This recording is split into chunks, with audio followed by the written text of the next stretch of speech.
The first bulldozer reached Eli Mercer's fence at 6:14 in the morning, and the man driving it never slowed down. Its steel blade crushed two cedar posts, snapped the wire between them, and pushed 30 years of vines into the mud. Eli stepped from the machine shed carrying no gun, no shovel, and no weapon of any kind. He carried a yellow envelope containing the deed to his farm. "Stop that engine," he shouted. The bulldozer rolled another 10 feet before a man in a black jacket raised his hand. The driver cut the throttle, leaving the machine growling beside Eli's sorghum field. Eli was 74, lean from a lifetime of work, with a gray beard cut close to his face and a left knee that no longer straightened completely. He stood in front of the blade anyway. Three black utility vehicles waited along the county road. Men wearing gray uniforms climbed out and spread across the broken fence. Their jackets carried the words Kessler Site Protection, though none of them looked interested in protecting Eli's property. The tallest man approached him. Wade Kessler had a square face, pale blue eyes, and a folded document already in his hand. "Mr. Mercer, you were notified," Wade said. "I was threatened," Eli answered. "That isn't the same thing." Wade held the paper toward him. The Redevelopment Authority granted Rourke Development temporary possession of this access corridor. "We're clearing the route for survey and soil testing. You're standing 60 yards inside my farm. According to the controlling city plat, you're standing on municipal remnant property." Eli opened his yellow envelope and pulled out a deed protected inside a clear plastic sleeve. "This land was patented to my family before Harper's Crossing had a city hall," he said. "My north line runs from the spring house to the limestone marker near the black oak. Your people already tore the marker out." Wade did not look at the deed. The original boundary descriptions were voided in 1958. A second machine turned into the opening where Eli's fence had been. This one carried an auger tall enough to drill through bedrock. Eli moved closer to the bulldozer. "You drive that thing another inch," he said. "You'll have to drive it through me." One of the guards reached for Eli's arm. Eli pulled away, but his bad knee buckled beneath him. Wade caught the front of his work shirt and shoved him backward. Eli hit the ground hard enough to knock the air from his chest. A car horn screamed from the road. Nora Mercer drove her pickup across the grass, stopped sideways in front of the construction vehicles, and jumped out before the wheels had quit moving. She was 29, with dark brown hair twisted into a loose knot and a paramedic's jacket still covering her hospital scrubs. Her phone was already recording. "Take your hands off him," she said. Wade released Eli's shirt. "He obstructed authorized work," Wade replied. Nora pointed her camera toward the broken fence, the bulldozer, and her grandfather on the ground. "You entered private property before sunrise and put a 74-year-old man in the dirt. We have a court-approved access notice. You have a piece of paper issued to a developer who donated more money to the mayor than most people in this county earn in 5 years. Wade looked past her toward the phone. His expression changed when he realized she was broadcasting live. He stepped away from Eli. "This work will continue," he said. "Mr. Mercer can either cooperate today or be removed tomorrow." Nora helped Eli stand. He refused to lean on her once his feet were under him, though pain tightened his jaw. The bulldozers reversed through the broken fence, but Wade left 6 survey stakes planted in the field. Each one carried a strip of bright orange ribbon. Eli watched them leave as if they had driven away with something already taken. Nora ended the recording and turned toward him.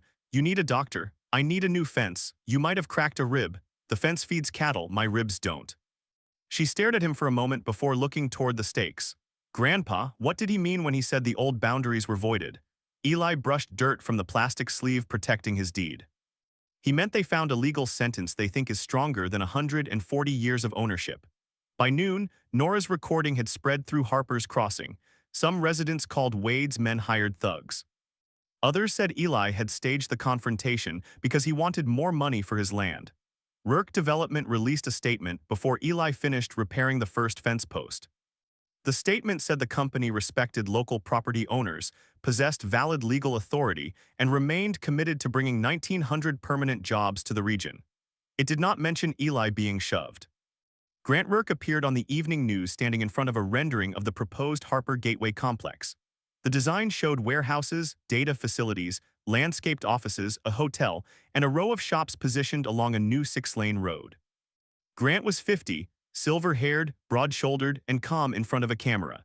He had grown up less than 20 miles from Harper's Crossing and spoke with the careful confidence of a man who knew exactly which parts of his past made people trust him.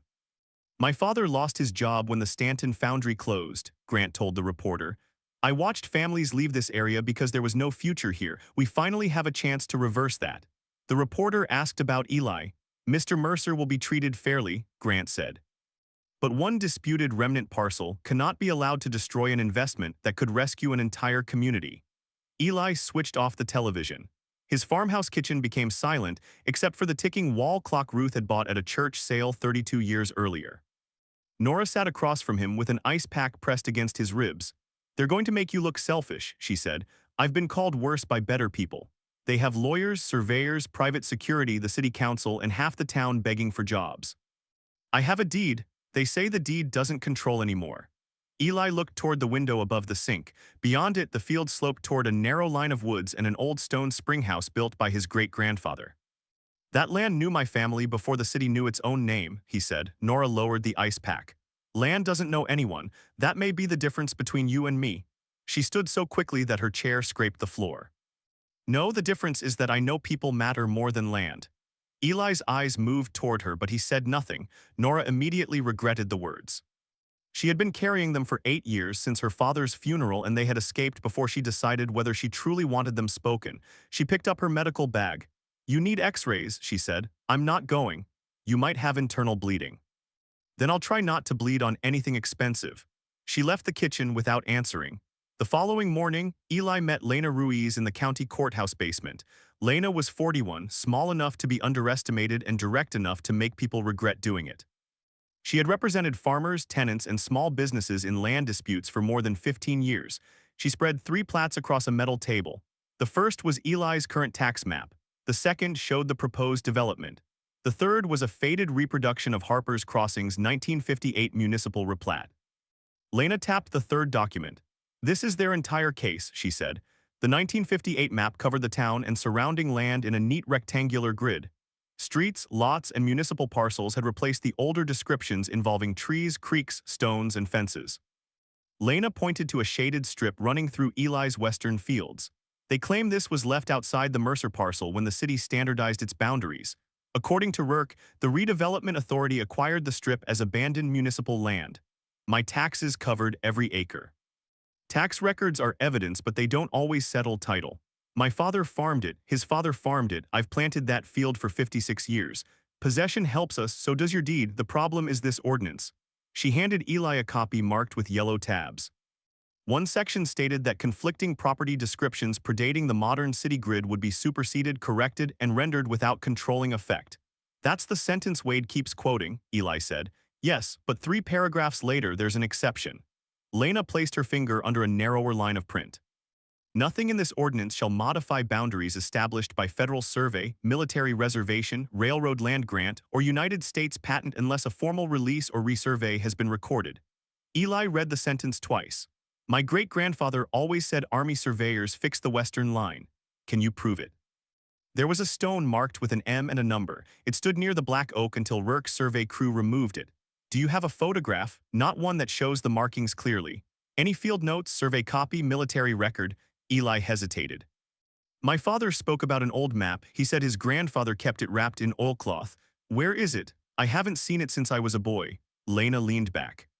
"If the Mercer boundary was established through a federal military survey, the city's voiding clause may not apply. Without proof, we have an old family story against a certified municipal plat." Eli stared at the shaded strip running through his land. What kind of proof would hold up?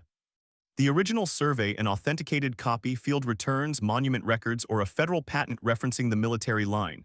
"And how long do we have?" RERC filed for expanded temporary possession yesterday. The hearing is next Friday.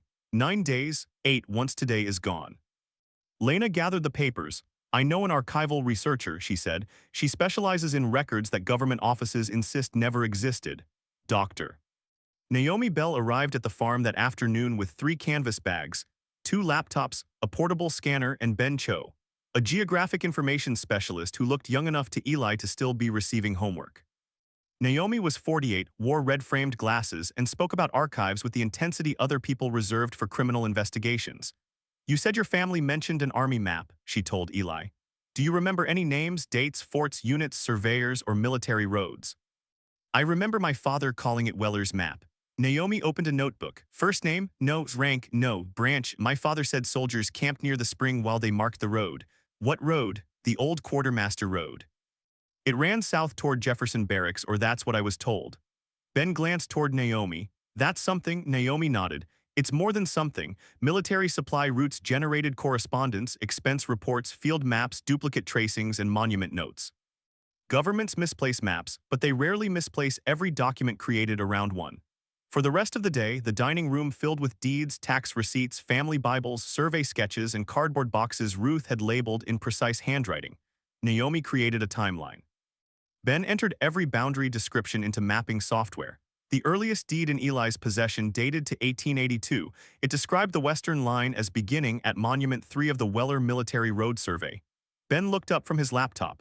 That language is gold. Does gold win court cases? Eli asked. It buys us another shovel, Lena said. Now we know what to dig for. By sunset, they had confirmed that Lieutenant Nathaniel Weller of the United States Army had conducted surveys in the region between 1879 and 1881. One federal index listed a document titled Map of Quartermaster Road and Subsistence Reserve, Harper's Crossing, Missouri. The catalog entry contained no image. A note beside it read, Field return transferred to local recorder 1881. Naomi called the county archive. The clerk searched the index and reported that no such document existed in its collection. Naomi asked whether records had been lost in a fire. The clerk said no. She asked whether 19th century maps had been transferred elsewhere. The clerk said not according to the inventory. She asked to speak with the archive director. The clerk placed her on hold and never returned. That was fast, Eli said. Naomi closed her phone. People who work in archives usually enjoy being asked about missing records. It gives us a reason to talk for an hour. That clerk sounded frightened. Eli looked toward Ruth's labeled boxes. Or warned. That night, someone opened the gate to Eli's south pasture. At 2:10 in the morning, Nora received a call from a sheriff's deputy who had found 6 of Eli's cattle wandering near the highway. She drove to the farm and discovered Eli already outside, guiding the animals through the gate with a bucket of grain. The chain had been cut cleanly. This wasn't kids, Nora said. I know, you need cameras. I have a dog. Roscoe is 12 and deaf in one ear. He still dislikes strangers. Roscoe dislikes mailboxes. They secured the gate with a spare chain. When Nora returned to the farmhouse, she saw mud on the porch that did not match Eli's boots. The side door had fresh marks around the lock. Did they get inside? She asked. Eli checked each room while Nora followed with a heavy flashlight. Nothing obvious was missing. The deeds remained locked in the metal cabinet. Naomi's notes were still on the dining table. In Ruth's sewing room, however, 3 storage boxes had been opened and left on the floor. They were searching, Nora said. For what? The same thing we are. At breakfast, Eli found a business card tucked beneath the sugar bowl. Wade Kessler's name appeared on the front. On the back, someone had written a message. Take the offer while there is still an offer. Nora photographed the card and called Sheriff Tom Avery. The sheriff arrived an hour later, studied the cut chain, examined the door, and placed the card inside an evidence sleeve. Tom had attended school with Eli's son, Mark. He also knew that the city council controlled a large portion of his department's budget. You have cameras? Tom asked. Not yet, Nora said. Witnesses? The cattle, Eli answered. Tom sighed. I'll file a report and speak with Kessler. Speak loudly, Eli said. He has trouble hearing the word no. By noon, Wade was back. This time he came alone and parked outside the repaired fence. He remained on the public road, careful not to trespass, while Nora's newly installed camera watched him. Eli approached but stayed on his side of the wire. Wade held a folder beneath one arm. You think I opened your pasture? He asked. I think you enjoy knowing I can't prove it. I don't touch livestock, that's the line you draw. Wade ignored the question and opened the folder. Rourke authorized a revised offer, $750,000 for the residents, improvements, and any interest you claim in the disputed acreage. The farm is worth 3 times that without the buildings, not with a title problem. The title problem belongs to Rourke.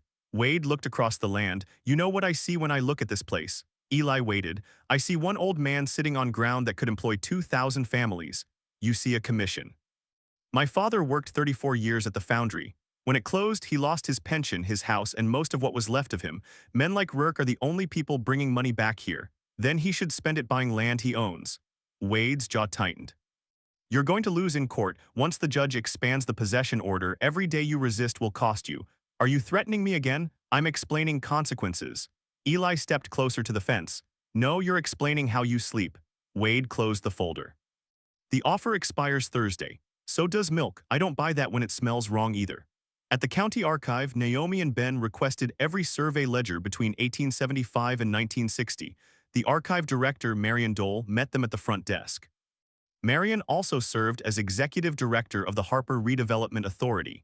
She had spent 20 years trying to attract industry to the town and had negotiated the preliminary agreement with Work Development. She wore a navy suit, carried 2 phones, and smiled without warmth. "We're happy to support legitimate historical research," she said. "However, certain property files are involved in active litigation." "Historical maps from 1880 are public records," Naomi replied, "if they exist. A federal catalog says the Weller Field return was transferred here. Federal catalogs contain errors." "Do your transfer logs contain one?" Marion's smile narrowed. "Our 19th century collection was reorganized several times before modern archival standards. Some documents may have been discarded. Was the Weller map discarded? I have no knowledge of it. May we inspect the accession records?" "You may submit a formal request." Naomi placed a completed form on the counter. Marion glanced at it. "The standard response period is 20 business days. Our hearing is next week. That is not the archive's emergency." "No," Naomi said. "But a public agency concealing records relevant to a land case might become someone's emergency." Marion leaned closer. "Dr. Bell, this town has buried factories, empty storefronts, and families choosing between groceries and electric bills. Grant Rourke is prepared to invest more than $400 million here. That does not change the contents of your archive. It changes the consequences of treating every old scrap of paper as sacred." Naomi studied her. "Only people afraid of a document call it a scrap before they have seen it." Marion ended the meeting. Outside, Ben pulled up an image on his tablet. "What is that?" Naomi asked. "The archive's online inventory from 2006. I found it in an old cache database." He enlarged a line from the record. "Box 47, Military Roads, Federal Plats, Weller Survey Fragments, 1878-1884. Naomi looked back at the courthouse windows. "The current inventory skips from Box 46 to Box 48. The city council meeting drew more people than the chamber could hold. Construction workers arrived wearing shirts printed with Build Harper Gateway. Farmers sat together along the back wall. Retired foundry employees filled the front rows. Eli entered with Nora, Lena, Naomi, and Ben. A few people greeted him. Others looked away.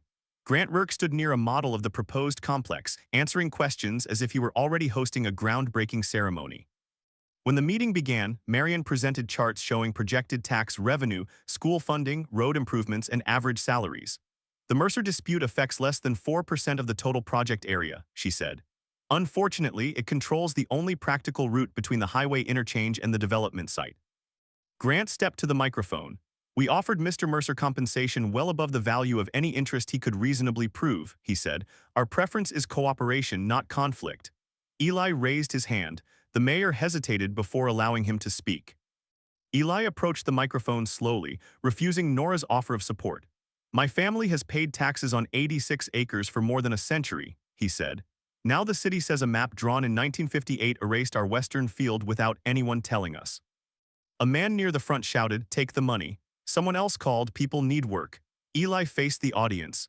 "I know people need work. My son needed work when the foundry shut down. I repaired equipment for neighbors who couldn't pay me. Ruth cooked meals for families whose benefits ran out." Grant watched him from beside the development model. "But needing work does not give a company permission to invent ownership," Eli continued. "If they can erase my boundary because it stands in their way, they can erase yours when yours becomes useful." The room quieted briefly. Then Marion displayed the certified 1958 plat on a screen. "The original descriptions were legally superseded," she said. "This is not theft. It is the application of an existing ordinance." Nora saw several people nod. A woman whose husband had been unemployed for 11 months stood near the aisle. "My daughter moved to Texas because there's nothing here," she said.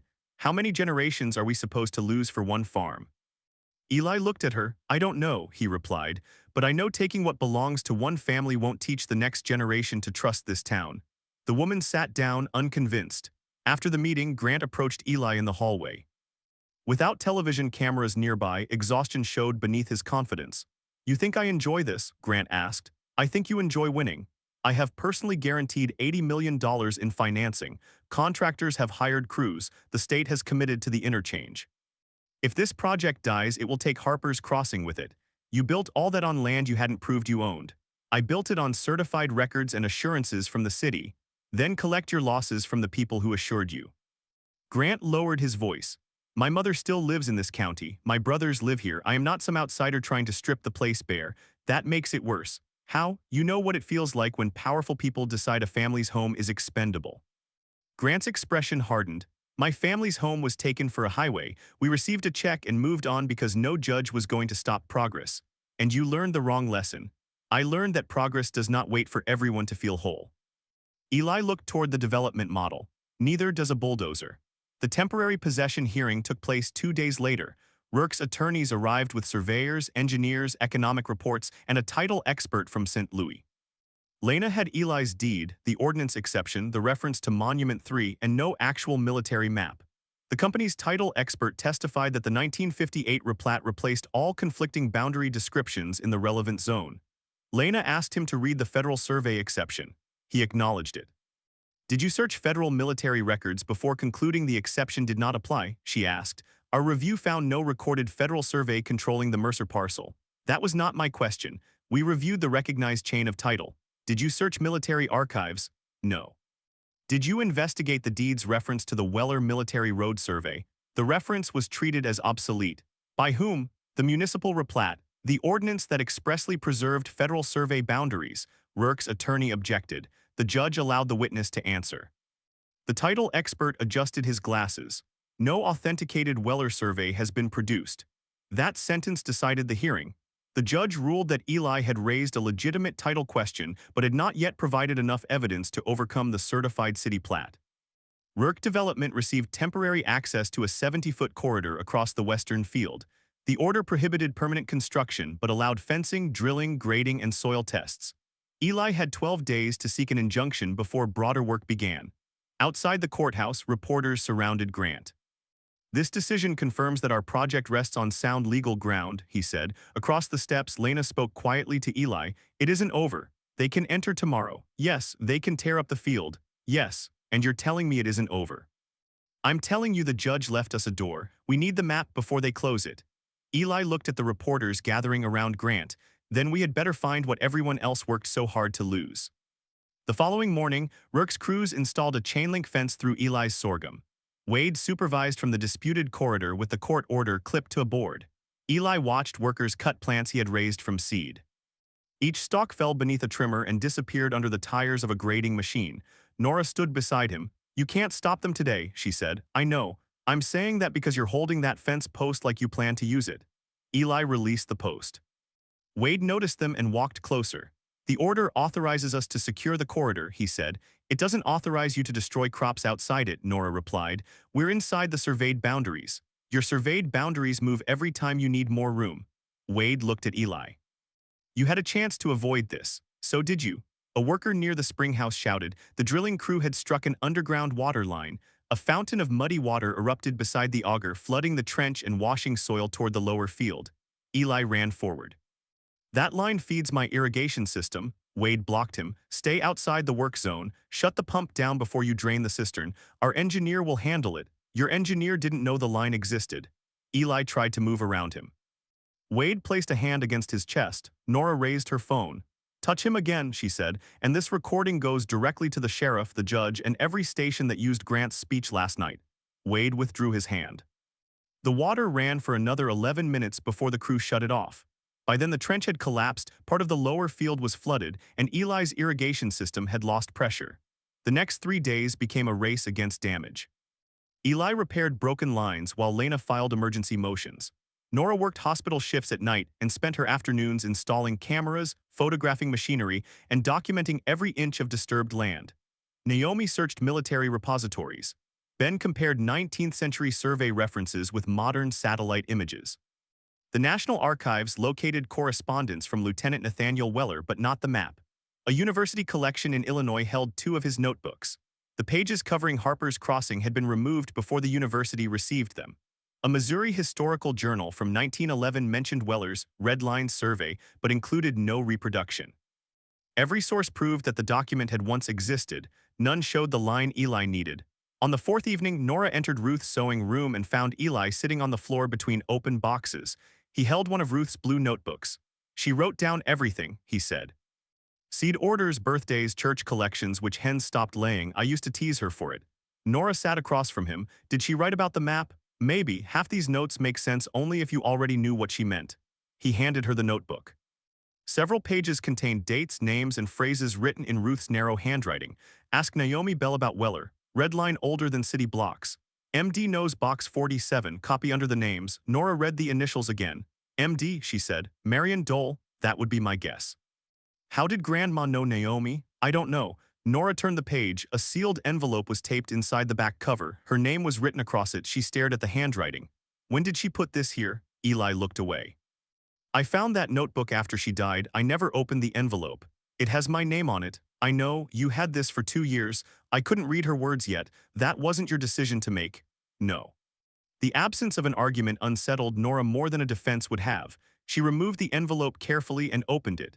Inside was a letter dated 6 weeks before Ruth's death. Nora read the first paragraph silently. By the second, her hands had begun to shake. My dear Nora, if your grandfather has given you this, then he has finally stopped trying to protect everyone by allowing them to misunderstand him. She looked at Eli. What does that mean? Keep reading.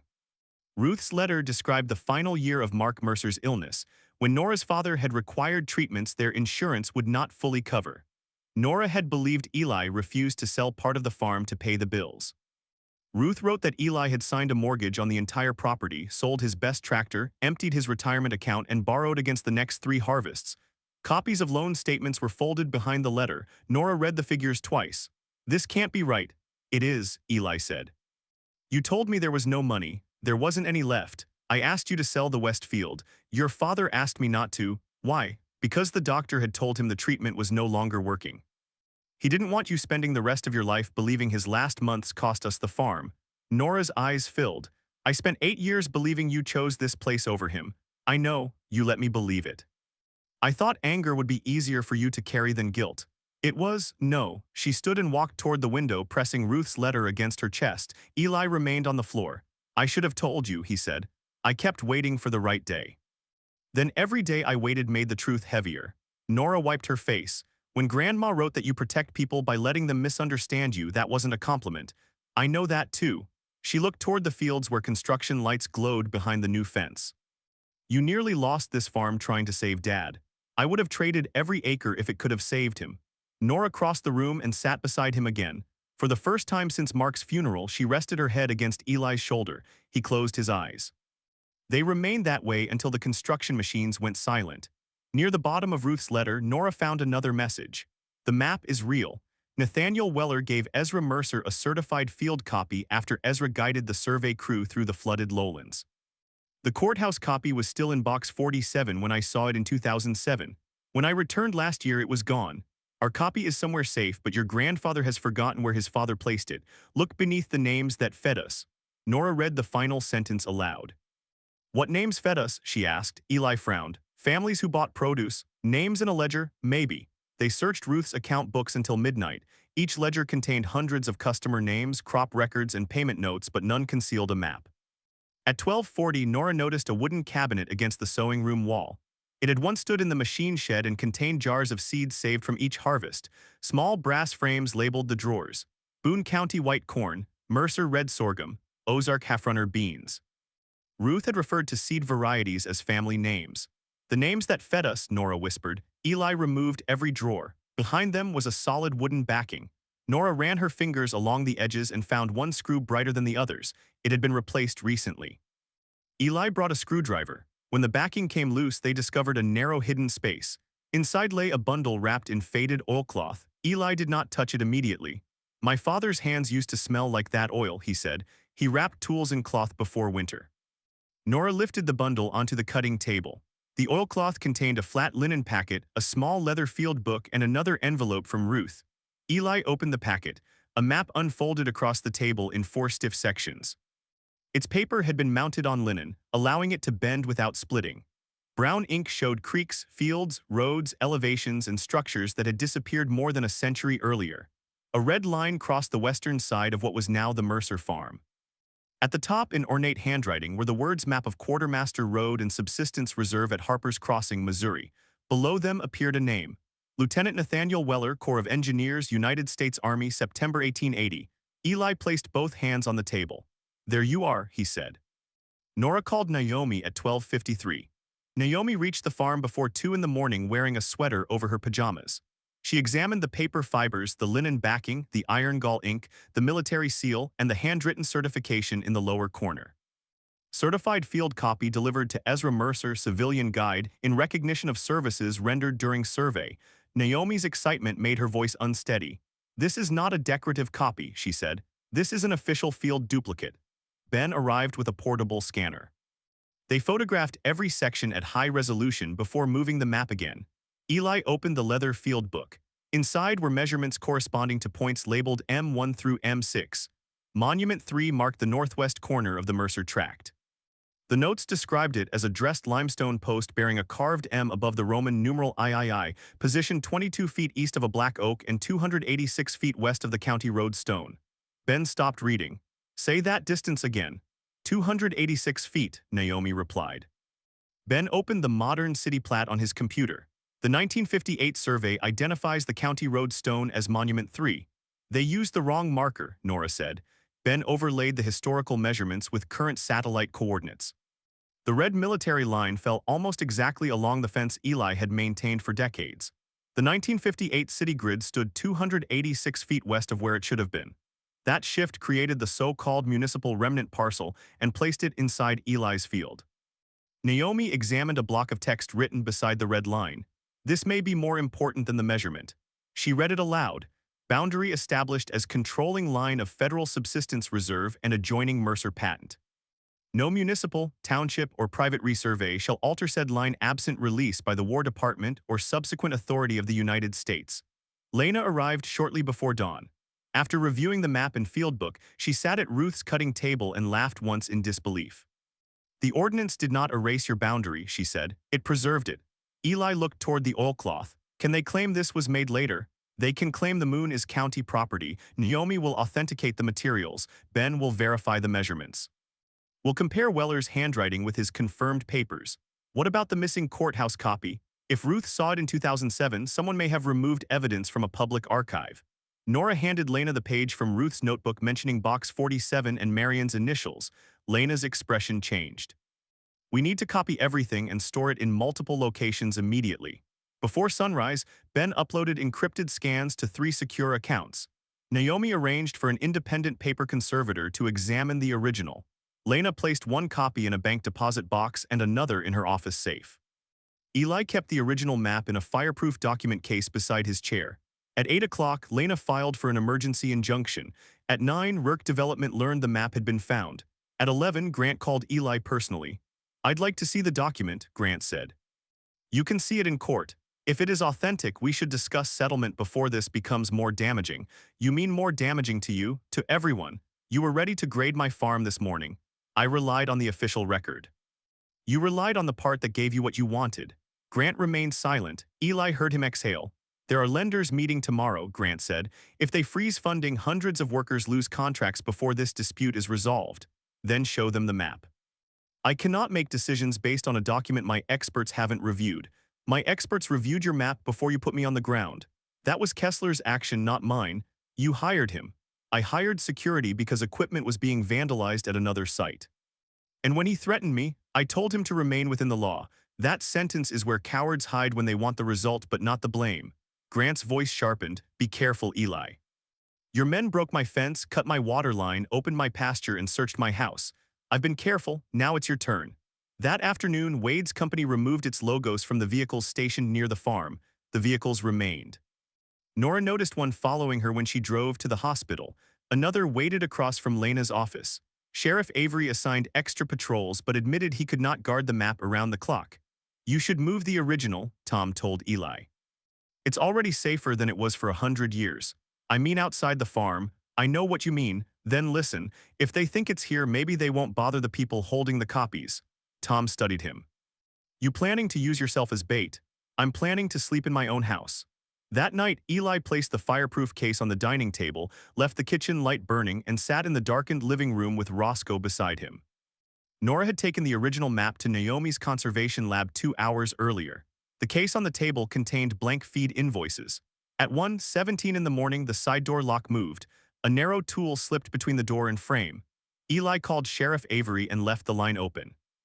The door opened slowly. A man entered wearing dark clothes and gloves. Roscoe rose from the rug and released a low growl. The intruder froze. Eli turned on the lamp. Wade stood in the doorway. "You always were better at consequences than explanations," Eli said.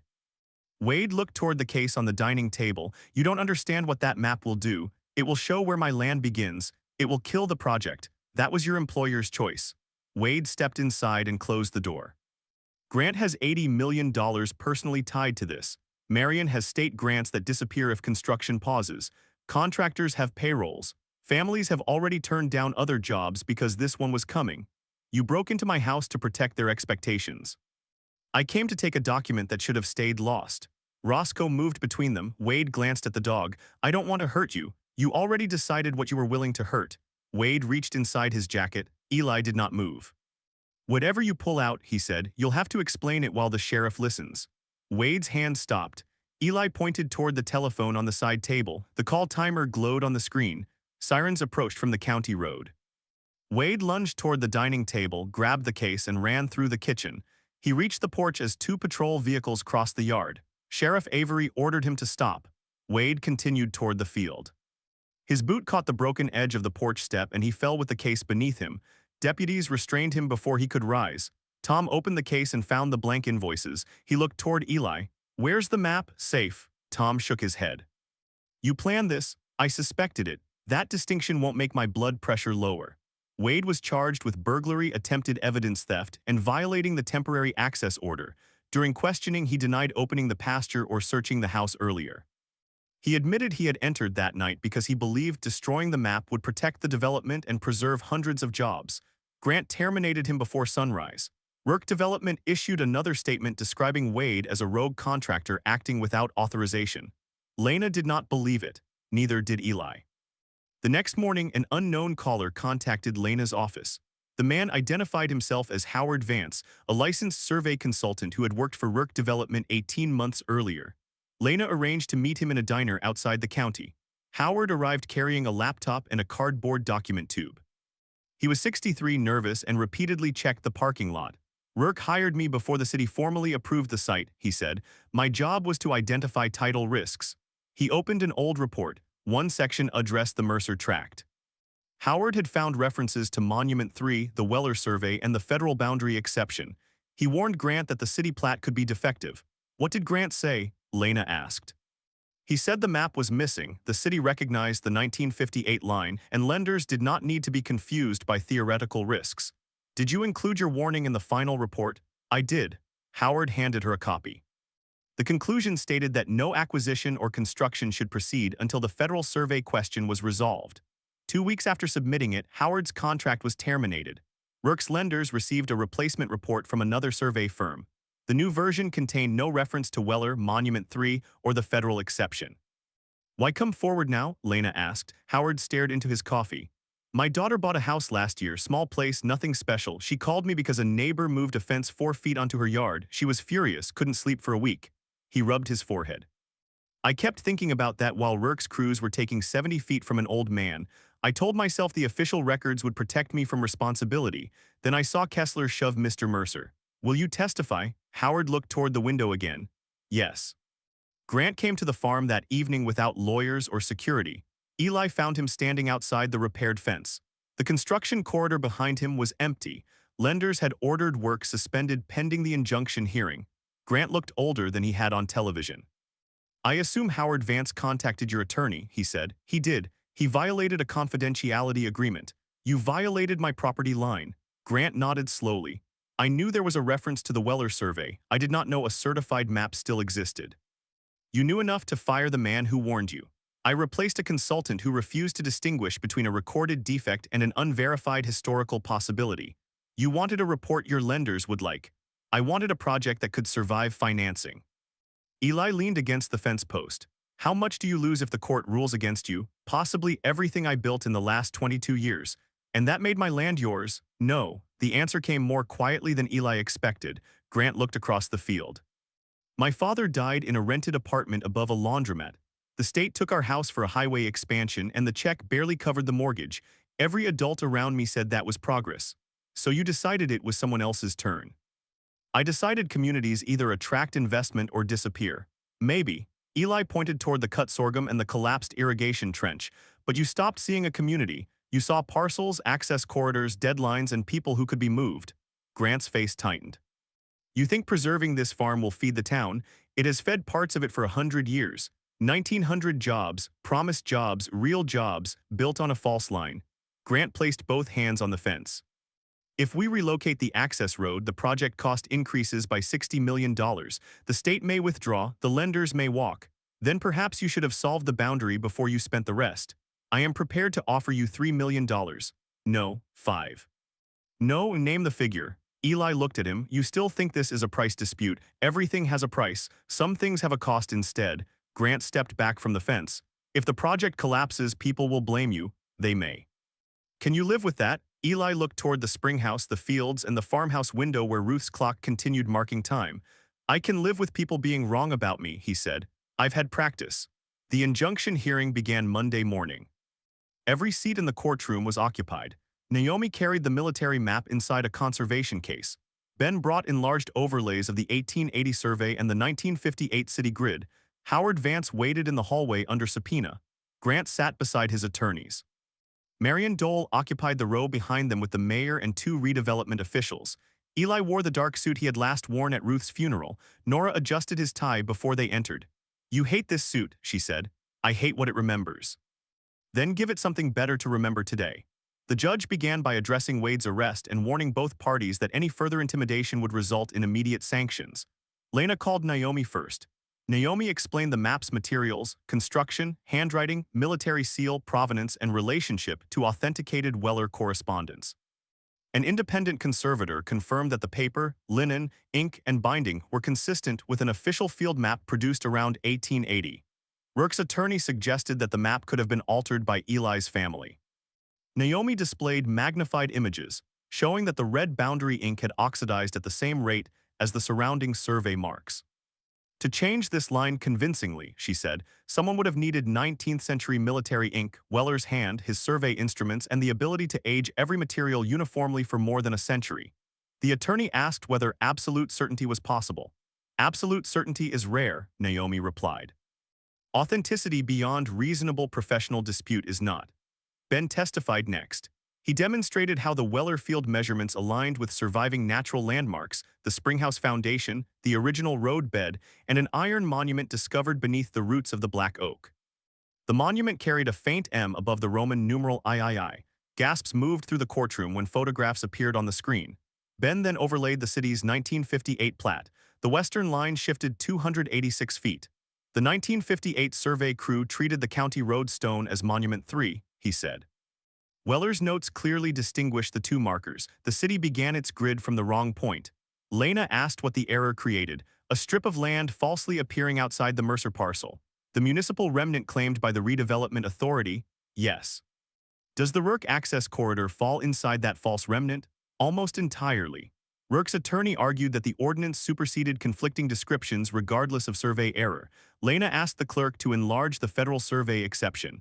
Then she called Eli. He walked to the evidence table carrying the conservation case. Naomi helped him release the protective cover. Eli unfolded the linen-backed map slowly. The courtroom fell silent as each section opened. For more than a century, the map had rested behind seed drawers while streets were built, factories opened and closed, families moved away, and officials redrew the town around it. Now the red line stretched across the courtroom table. Lena asked Eli to read the notation beside the Mercer boundary. His voice was steady. No municipal, township, or private resurvey shall alter said line absent release by the War Department or subsequent authority of the United States. Have you found any federal release? No. Has the city produced one? No. Did your family maintain possession to the military line? Every year I have been alive. Did you pay taxes on that acreage? Yes. Did the city ever notify you that it claimed ownership before Rourke development needed an access road? No. Lena approached the judge. The 1958 ordinance is not the source of Rourke's authority, it is the source of Rourke's defeat. The ordinance expressly preserved federal survey boundaries. The city's own surveyors used the wrong monument, creating land that existed only on a defective map. She turned toward Grant's table. The developer was warned about this defect 18 months before entering Eli Mercer's farm. Howard Vance testified after lunch. He identified his original report and the warning he had given Grant. Rourke's attorneys attacked his motives, his confidentiality agreement, and the timing of his decision to come forward.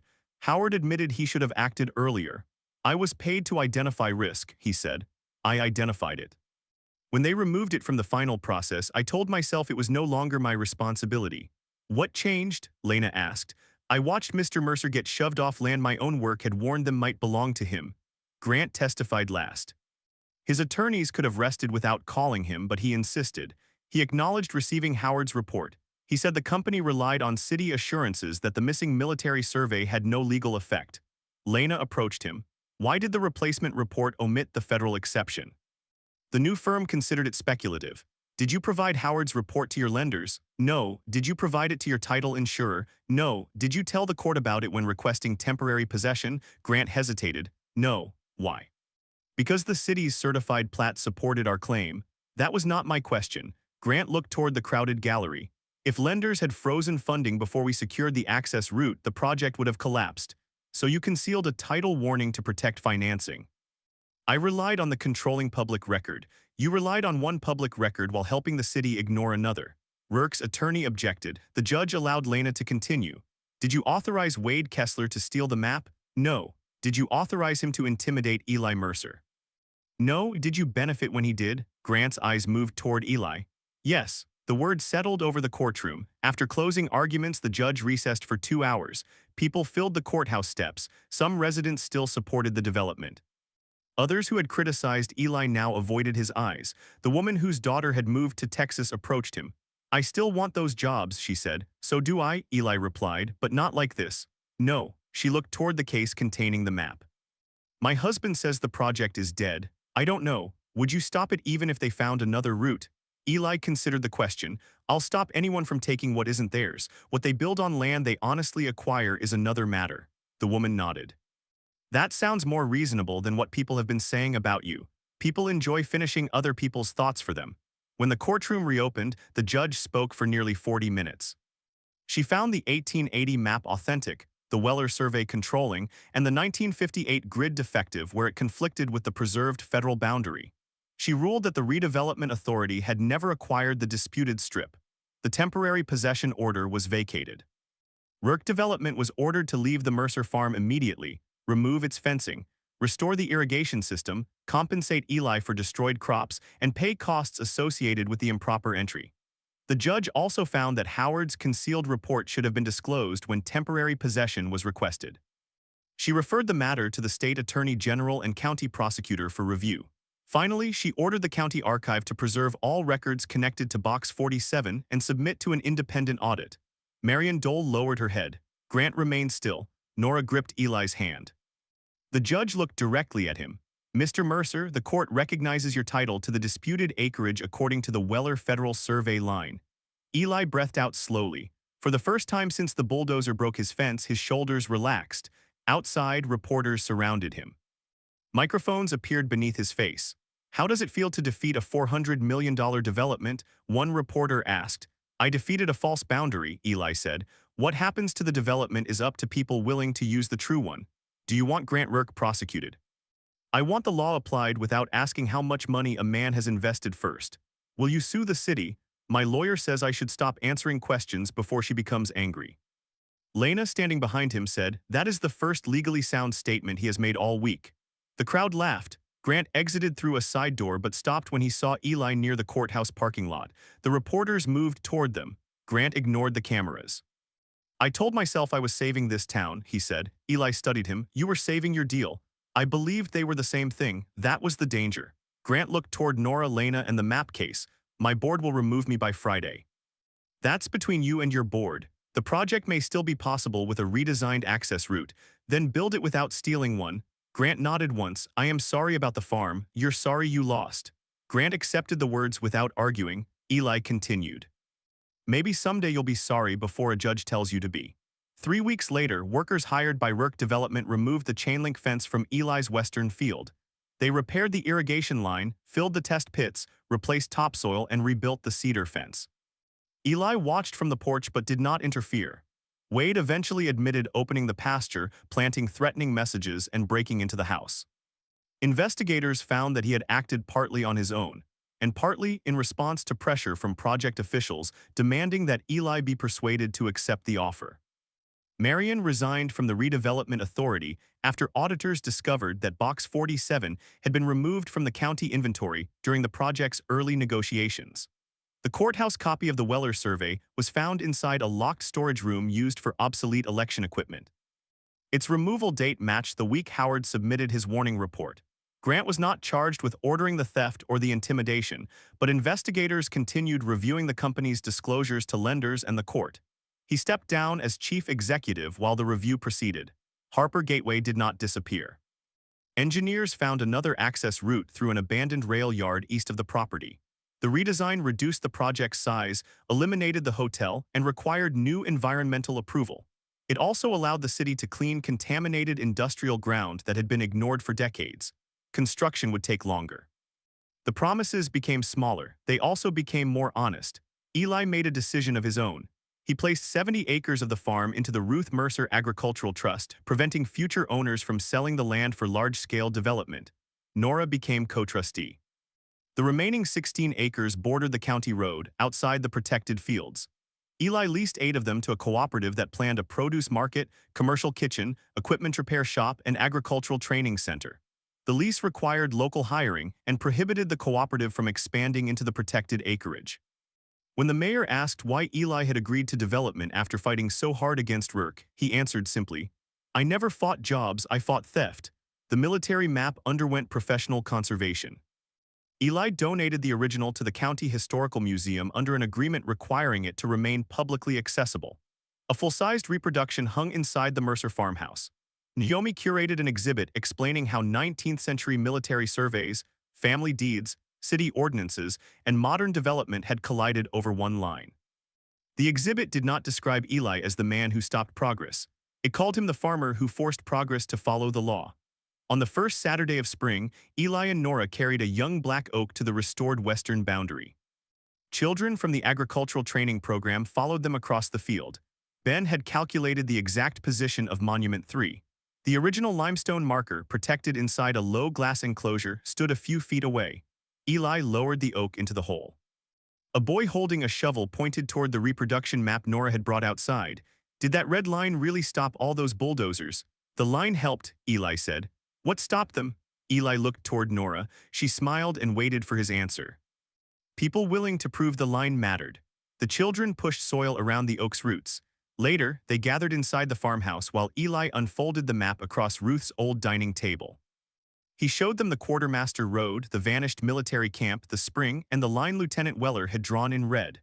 Nora stood near the window where construction lights had once glowed over the damaged field. The land beyond the glass looked ordinary again. That was what made it valuable.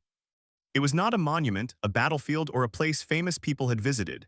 It was soil where generations had worked, failed, borrowed, grieved, planted again, and trusted that ownership meant something even when richer people wanted a different answer.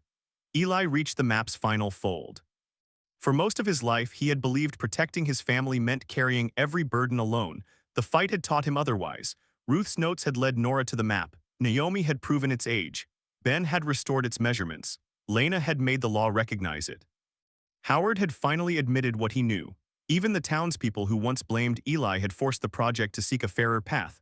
The map had not saved the farm by itself. Truth rarely traveled alone. Eli folded the linen carefully and placed it back inside its case. Then he walked outside with Nora. The young oak stood along the corrected boundary, its narrow branches moving above Monument 3. Nora slipped her arm through his. "Dad would have loved this," she said. "He would have complained about the paperwork." "He got that from you."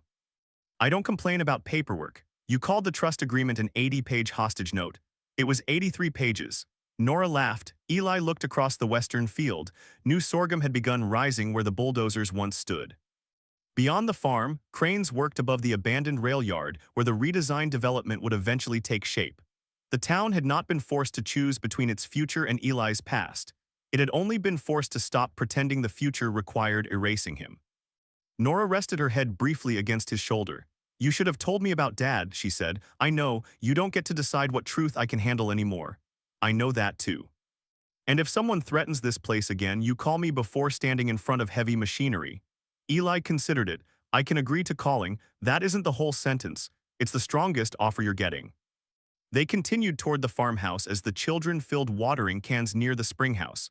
Behind them, the oak cast a thin shadow across the military line. The boundary was no longer secret, neither was the cost of ignoring it.